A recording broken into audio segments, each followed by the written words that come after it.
Venezuelan president Nicolas മദുറോയെ തട്ടിക്കൊണ്ടുപോയതിലൂടെ ആ രാജ്യത്ത് വലിയൊരു വിടവാണ് അമേരിക്ക സൃഷ്ടിച്ചത്. അധികാരത്തിലെ ആ ശൂന്യത മുതലെടുത്ത് തങ്ങൾക്ക് അനുകൂലമായ ഒരു പാവ സർക്കാരിനെ കൊണ്ടുവരികയാണ് അമേരിക്കയുടെ പ്രധാന ലക്ഷ്യം. അതുവഴി അമേരിക്കക്ക് അനുകൂലമായ നയരൂപീകരണം സാധ്യമാകുമെന്ന് ഡൊണാൾഡ് ട്രംപും സംഘവും മനക്കോട്ട കെട്ടുന്നുണ്ടാകും. എന്നാൽ നിലവിൽ വെനസ്വേലൻ സുപ്രീം കോടതി ഒരു ഇടപെടൽ നടത്തിയിരിക്കുകയാണ്. രാജ്യത്തെ മുന്നോട്ട് നയിക്കാൻ ആക്ടിംഗ് പ്രസിഡന്റായി മദുറോ സർക്കാരിൽ വൈസ് പ്രസിഡന്റായിരുന്ന ഡെൽസി റോഡ്രിഗസിനെ നിയമിച്ചിരിക്കുകയാണ്. ഇത് അമേരിക്കയുടെ താൽപ്പര്യങ്ങൾക്ക് തിരിച്ചടിയാകുമോ എന്നാണ് ഉയരുന്ന പ്രധാന ചോദ്യം. മദുറോ കടുവ എന്ന് വിശേഷിപ്പിച്ചിരുന്ന ഡെൽസി റോഡ്രിഗസ് ആരാണ്?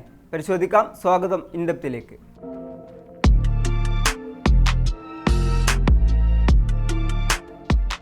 മാസങ്ങൾ നീണ്ട ഗൂഢാലോചനയ്ക്ക് ശേഷമാണ് ഇക്കഴിഞ്ഞ ജനുവരി 3-ന് വെനസ്വേലൻ പ്രസിഡന്റ് നിക്കോളാസ് മദുറോയെയും ഭാര്യയെയും അമേരിക്കൻ സൈന്യം തട്ടിക്കൊണ്ടുപോയത്. മദുറോയ്ക്ക് പകരം തങ്ങളെ അനുസരിക്കുന്ന പാവ സർക്കാരിനെ നിയമിക്കുകയായിരുന്നു ആ തട്ടിക്കൊണ്ടുപോകലിന് പിന്നിലെ അമേരിക്കയുടെ പ്രധാന ഉദ്ദേശങ്ങളിലൊന്ന്. എന്നാൽ നിലവിൽ അധികാരത്തിലേറിയിരിക്കുന്നത് മഡുറോയുടെ സർക്കാരിൽ വൈസ് പ്രസിഡന്റായിരുന്ന ഡെൽസി റോഡ്രിഗസ് ആണ്. കാരക്കസിൽ നിന്നുള്ള ഡെൽസി ഇടതുപക്ഷ വിമത പോരാളി ജോർജ് അന്റാണിയോ റോഡ്രിഗസിന്റെ മകളാണ്.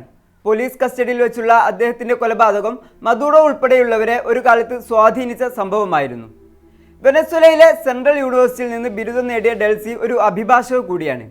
അന്തരിച്ച മുൻ പ്രസിഡന്റ് ഹ്യൂഗോ ഷാവേസിന്റെ സോഷ്യലിസ്റ്റ് വിപ്ലവ ആശയത്തെ പ്രതിനിധീകരിച്ച് ലോകവേദികളിൽ പലതവണ പ്രത്യക്ഷപ്പെട്ടിട്ടുണ്ട് ഡെൽസി. 2013 മുതൽ 14 വരെ ഇൻഫർമേഷൻ ആൻഡ് കമ്മ്യൂണിക്കേഷൻ മന്ത്രിയായും 2014 മുതൽ 17 വരെ വിദേശകാര്യ മന്ത്രിയായും 2017 മദുറോ സർക്കാരിൽ തന്നെ ഭരണഘടനാ അസംബ്ലിയുടെ മേധാവിയായും ഡെൽസി പ്രവർത്തിച്ചിട്ടുണ്ട്. പിന്നീട് 2018 വൈസ് പ്രസിഡന്റ് സ്ഥാനത്തേക്ക് എത്തുന്നത്. ആ പദവിക്കൊപ്പം ധനകാര്യം, എണ്ണ വകുപ്പ് എന്നിവയുടെ മേൽനോട്ടവും ഡെൽസി വഹിച്ചിട്ടുണ്ട്. നിലപാടുകളിൽ മിതവാദി എന്ന തരത്തിലാണ് അവർ അറിയപ്പെടുന്നതെങ്കിലും സോഷ്യലിസ്റ്റ് നിലപാടുകളോടുള്ള ഉറച്ച പ്രതിബദ്ധത കാരണം ഡെൽസിയെ കടുവ എന്നായിരുന്നു മദുറോ വിശേഷിപ്പിച്ചിരുന്നത്. ശനിയാഴ്ച മദുറോയെയും ഭാര്യയെയും തട്ടിക്കൊണ്ടുപോയതിന് പിന്നാലെ കടുത്ത ഭാഷയിലായിരുന്നു ഡെൽസി അമേരിക്കൻ നടപടിയെ അപലപിച്ചത്. ഒപ്പം ഇരുവരും ജീവനോടെ ഉണ്ടെന്നതിന് തെളിവ് നൽകണമെന്നും മഡുറോയെ രാജ്യത്തിന്റെ യഥാർത്ഥ നേതാവാണെന്നും അവർ വിശേഷിപ്പിച്ചിരുന്നു. അമേരിക്കയുടെ നടപടി ക്രൂരമാണെന്നായിരുന്നു അവർ വിശേഷിപ്പിച്ചത്. അതേസമയം അമേരിക്കയുമായി സഹകരിക്കാൻ തയ്യാറാണെന്ന് ഡെൽസി അറിയിച്ചതായി ഡൊണാൾഡ് ട്രംപ് അവകാശപ്പെട്ടിട്ടുണ്ട്. മഡുറോ പിടിക്കപ്പെട്ടതിനു ശേഷം US president Donald Trump, state secretary Marco Rubio എന്നിവരുമായി അവർ സംസാരിച്ചുവെന്നും റിപ്പോർട്ടുകളുണ്ട്. കഴിഞ്ഞ ദിവസം ഇൻസ്റ്റഗ്രാമിൽ പങ്കുവച്ച കുറിപ്പിൽ യുദ്ധമല്ല സമാധാനമാണ് വേണ്ടതെന്ന് അവർ ചൂണ്ടിക്കാട്ടിയിരുന്നു.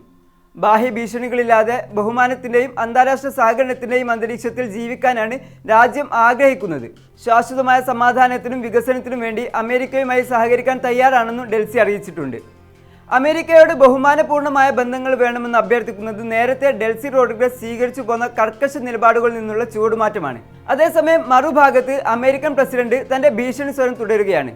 പ്രതീക്ഷകൾക്ക് അനുസൃതമായി പ്രവർത്തിച്ചില്ലെങ്കിൽ വലിയ വില നൽകേണ്ടി വരുമെന്നായിരുന്നു ട്രംപിന്റെ ഭീഷണി.